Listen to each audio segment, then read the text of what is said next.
কার কার অবস্থা বলো তো? আমার মতো হয় পরীক্ষার দিন। আজ শুক্রবার সকালের ব্লগটা আমি তোমাদের সাথে শেয়ার করছি। আমার আজকে সকালবেলা পরীক্ষা, শুক্রবার দিন। এবার আমরা রেডি হয়ে নিলাম, অলরেডি খাওয়া দাওয়া করে নিয়েছি। সকাল সকালই ঘুম থেকে উঠে গিয়েছিলাম। সকাল সকাল ঘুম থেকে উঠে যত কাজ আছে সব শেষ করে ব্রেকফাস্ট করে ছেলেকেও রেডি করে নিয়েছি। এবার আমিও রেডি হয়ে নিয়েছি, কুণ্ডু রেডি হয়ে নিয়েছে।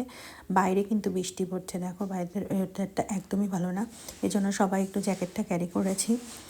চলে যাচ্ছি, খুব টেনশন কাজ করছে আমার যে কী করব, কি হবে, আমি আদৌ পারবো কি না। এটা ইংলিশ টেস্ট পরীক্ষা, তো ভয় পাচ্ছিলাম অনেকটা। চলে এসেছি আমরা আমাদের গন্তব্যে, যেখানে আমার পরীক্ষাটা হবে ঠিক সেখানে। লিফটে উঠেছে, এই যে এখানটায় পরীক্ষাটা হবে, যে বসে আছে।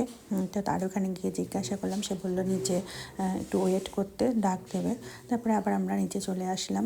চলে আসার পরে খানিকটা সময় বসেছিলাম, তারপরে সেই আসলো, এসে আমার আইডি চেক করলো। আইডি চেক করে পরে আমাকে সাথে করে নিয়ে গেল। নিয়ে গিয়ে আমার যা যা আছে সব ডকুমেন্টসগুলো রেখে দিল লক করে। তারপরে আমার পরীক্ষাটার জন্য আলাদা একটা রুমে নিয়ে গেল। পরীক্ষাটা 10 মিনিটের ছিল, পরীক্ষাটা শেষ করে চলে এসেছি। রেজাল্টটার জন্য টেনশনে ছিলাম। রেজাল্টটা ঠিক রাত 4:30টার সময় দিয়েছে, আমি পাস করেছি ফিনালি।